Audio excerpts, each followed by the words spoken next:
Hello students, कैसे हो सभी लोग। आज हम इस वीडियो में हमारे इंग्लिश का द क्लोथ्स लाइन इसका हम क्वेश्चन आंसर करने वाले हैं। तो ये वीडियो आप आखिरी तक ज़रूर देखना और इसका एक्सप्लेनेशन और बाकी सब्जेक्ट्स का एक्सप्लेनेशन आपको हमारे प्लेलिस्ट में मिल जाएगा। आप जाकर वहाँ पर देख सकते हो, ठीक है। तो यहाँ पर देखो, फर्स्ट क्या है, मीनिंग्स। यहाँ पे हमें मीनिंग्स देना है। तो जो टेक्स्ट बुक में आपको मीनिंग्स दिए गए वो मैं आपको यहाँ पर दे रहा हूँ। पहले क्या देखो, रेस्टिव, इसका क्या है, रेस्टलेस, फिजिटरी, अनएबल टू रिमेन स्टिल, मतलब कि जो एकदम स्टिल खड़ा नहीं रह पाए, ठीक है, एक जगह नहीं रह पाए, हिलता रहे।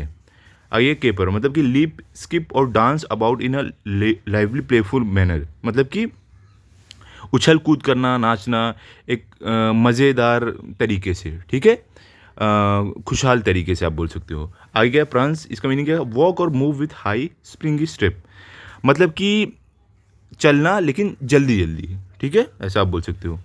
वाइल्डली मतलब क्या है, वेरी बैड, वायलेंटली मतलब कि बहुत ही बुरे तरीके से। पेक्स मतलब क्या है, pins use to secure something in a place, example clothes on a clothes line, मतलब कि पिन कोई चीज़ को एक जगह पकड़े रखे, उसको बोलते हैं हम पेक्स। जैसे कि आप जब भी जो रस्सी पर कपड़ा टांगते हो उस पर एक क्लिप लगाते हो ना, पिन लगाते हो, उसको बोलते हैं, ठीक है। यहाँ पर ये पोएम में उसको बोला गया है, क्लियर। अब चलो सेकंड में चलते, क्या है, राइमिंग वर्ड्स। इसमें देखो, राइमिंग वर्ड्स मैंने आपको बहुत बार बताया, वापस बताता हूँ। राइमिंग वर्ड क्या होता है, जहाँ पर आवाज़ सेम आती हो लास्ट में, ठीक है, भले से मीनिंग से अलग अलग हो लेकिन आवाज़ सेम है। जैसे कि रो, स्नो, तो देखो रो और स्नो ये दोनों का मीनिंग अलग है लेकिन आवाज़ रो स्नो सेम आ रही है। फ्रो, गो, आवाज़ सेम आ रही है। प्रांस, डांस, देखियो इसमें भी क्या हो रहा है, आवाज़ सेम आ रही है, मीनिंग से अलग है। बिहाइंड, विंड, इसमें भी देखो आवाज़ से में मीनिंग से अलग है। ये सब पोएम से आपको ऐसे ढूंढ के लिखना रहता है, ठीक है। ज़्यादातर आपको ये पोएम में ही सिर्फ देते हैं, ओके। फ्री, सी, सन, फन, अगो, नो, ऐसे आपको लिखना है। क्लियर हो गया, समझ गए। चलो अभी आगे चलते हैं। अब थर्ड में क्या, अपोजिट वर्ड्स, इसको आपको मालूम है, इसका मतलब क्या है, आपको उसका उल्टा शब्द, उसका उल्टा वर्ड लिखना है। रेस्टलेस मतलब कि जिसको चैन नहीं रहता हो, तो उसका अपोजिट का काम, मतलब जो एकदम एकदम काम रहे, एकदम शांत रहे। फ्री मतलब कि जो आज़ाद रहे। टाइड मतलब जो बंधा हुआ रहे। वाइल्डली मतलब कि बहुत ही जंगली आप बोल सकते हो। क्वाइटली मतलब कि एकदम शांत, एकदम आराम से, ठीक है। बिहाइंड मतलब पीछे। अहेड मतलब आगे, तो बिहाइंड का अपोजिट है अहेड। मैरी का अपोजिट है सैड। मैरी मतलब एकदम खुश, हंस, आप बोल सकते हो खुशी। और सैड मतलब क्या है, उदासी। हाई मतलब क्या है, ऊंचा आप बोल सकते हो। लो मतलब नीचा। तो ये ऐसे अपोजिट आपको लिखना है। क्लियर हो गया। चलो अभी आगे चलते हैं। अब देखो क्वेश्चन नंबर 4 में आपको क्या है, answer the following questions with reference to the poem, मतलब पोएम का रेफरेंस लेकर आपको सारे क्वेश्चंस के आंसर देने हैं, ठीक है। क्या है यहाँ पर, what is described in the poem, क्या बोले पोएम में क्या डिस्क्राइब किया गया है। तो आंसर क्या है, the poem describes clothes hanging on a clothes line fluttering and dancing in the wind. बोले पोएम में ये डिस्क्राइब किया गया है कि जो कपड़े हैं वो टंगे हुए हैं एक रस्सी पर, और वहाँ पर वो फ्लटर कर रहे हैं, मतलब फड़फड़ा रहे हैं, नाच रहे हैं हवा में, ठीक है। अब देखो बी में क्या है, आपको यहाँ पर बी में what are the clothes compare to, give two examples, क्या बोल रहे हैं, जो कपड़े हैं, जो क्लोथ है वो किससे कंपेयर किया गया, और दो एग्जाम्पल भी दो आप उसके। तो आंसर क्या है, the clothes are compared to fluttering creatures as white as snow, fairy tale witches who wildly dance. क्या बोल रहे हैं, पहला तो उनको एक फड़फड़ाते हुए क्रीचर, जीव से कंपेयर किया गया है जो एकदम बर्फ जैसे सफ़ेद हो। क्यों, क्योंकि जितने भी कपड़े वहाँ पर रस्सी पर टांगे हुए थे सब के सब एकदम सफ़ेद, एकदम वाइट थे, इसके लिए उनको बोला एक फड़फड़ाते हुए क्रीचर थे जो एकदम बर्फ जैसे सफ़ेद थे, वो ऐसा कंपेयर किया गया है रस्सी पर टंगे हुए कपड़ों को। और दूसरा कंपैरिजन क्या है, उन्हें फेरी टेल विचेस, मतलब कि जो परियों की कहानी में जो विचेस होती है, जो जादू करनी होती है, उनकी तरह कंपेयर किया गया है कि उनकी तरह वो एकदम वाइल्डली, एकदम मतलब कि एकदम एक्साइटेड होकर डांस कर रही थी, ठीक है।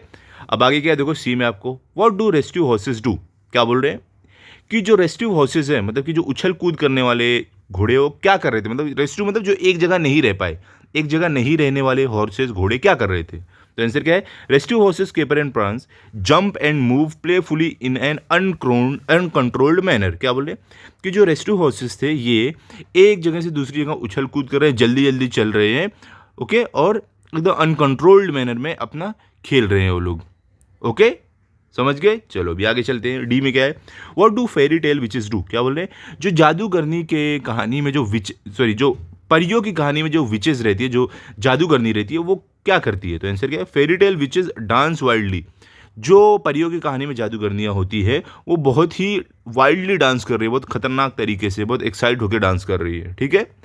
अब आगे क्या ई में देखो आपको क्या दिया गया है, what did one of the fluttering creatures do.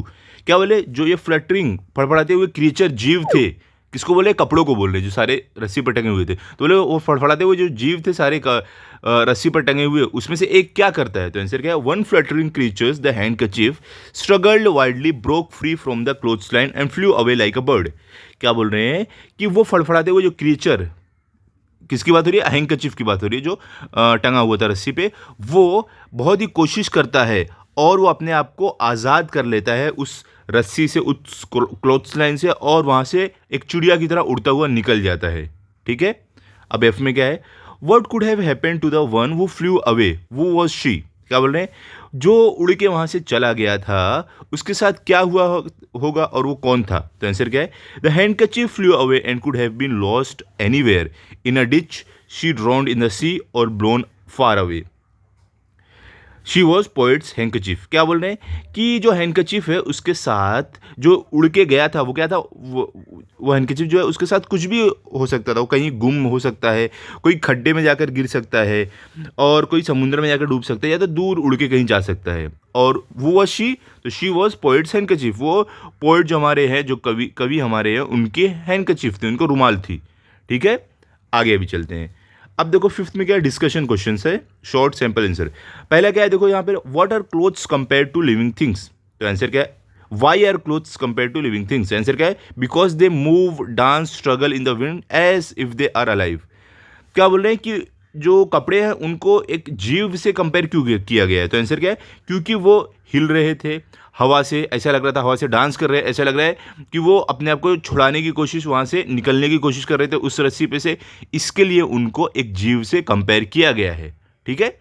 अब से बी में क्या है, describe the place time and weather in the poem. क्या बोल रहे हैं, ये पोएम में जगह, मौसम और समय क्या था वो आपको बताना है, तो आंसर क्या है, place a close line in the open air. तो प्लेस कौन सी है, जगह कौन सी है, एक रस्सी खुले खुले हवा में, खुले मैदान में, उसके ऊपर कपड़े टंगे हुए।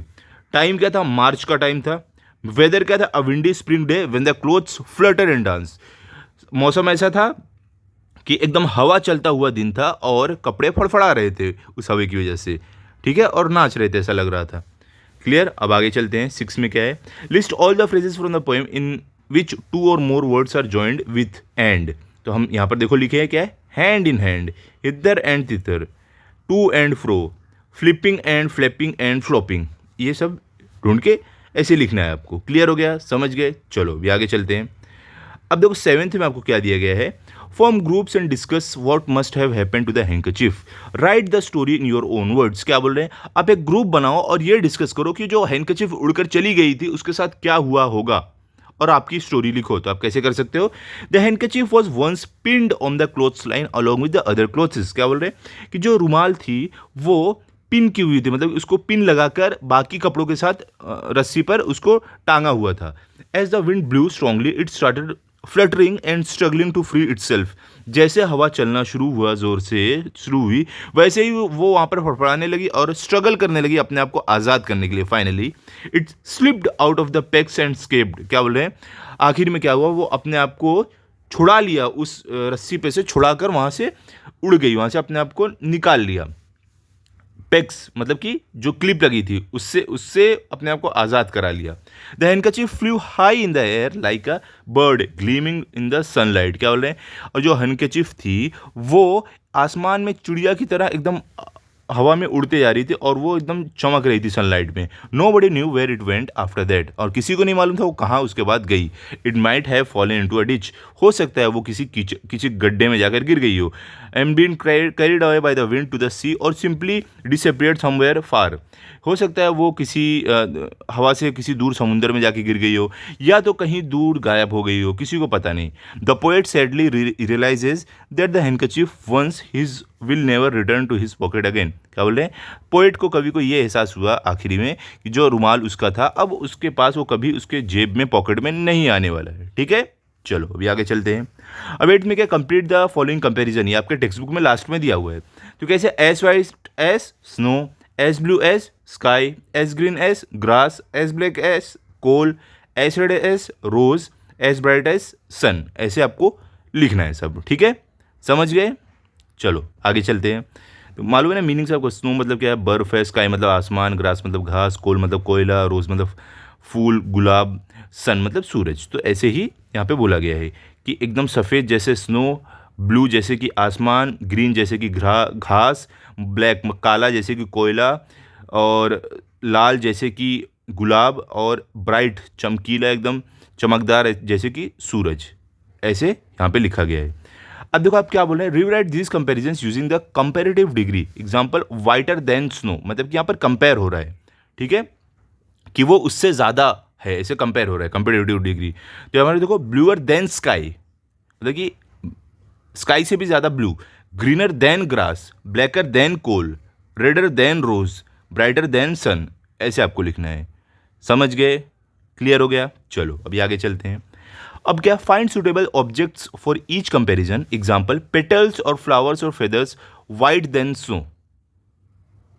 तो कैसे आपको लिखना है, इस तरीके से लिखना है जो एग्जांपल दिया गया। तो हम कैसे लिखेंगे, ocean bluer than sky, leaves greener than grass, मतलब हमें यहाँ पर एक बताना है कि क्या चीज़ है जो स्काई से ज़्यादा ब्लू है, क्या चीज़ है जो घास से ज़्यादा ग्रीन है। तो वो बता रहे हैं कि ओशन ब्लूअर देन स्काई, मतलब कि समुद्र आसमान से ज़्यादा ब्लू लग रहा है। लीव्स ग्रीनर देन ग्रास, मतलब कि पत्ती घास से ज़्यादा ग्रीन लग रही है। नाइट ब्लैकर देन कोल, और जो रात है वो कोयले से ज़्यादा काली लग रही है। ब्लड रेडर देन रोज़, और जो ब्लड है खून है वो रोज़ से गुलाब से ज़्यादा रेड लग रहा है। स्टार्स ब्राइटर देन सन, और जो स्टार है जो आसमान में तारे हैं वो सन से ज़्यादा चमक रहे हैं, ठीक है, सूरज से ज़्यादा चमक रहे हैं। इस तरीके से आपको लिखना है, क्लियर हो गया। आई होप इसमें सारी चीज़ें आपको क्लियर हो गई होगी। आप इसको अच्छे से पढ़ लो, अच्छे से लर्न कर लो, ताकि अगर आपका टेस्ट आए हो तो आपके फुल मार्क्स आए। मिलते हैं अगले वीडियो में। अगर आपको वीडियो अच्छा लगा तो आप इस वीडियो को लाइक करो, अपने सभी दोस्तों के साथ शेयर करो। Thank you.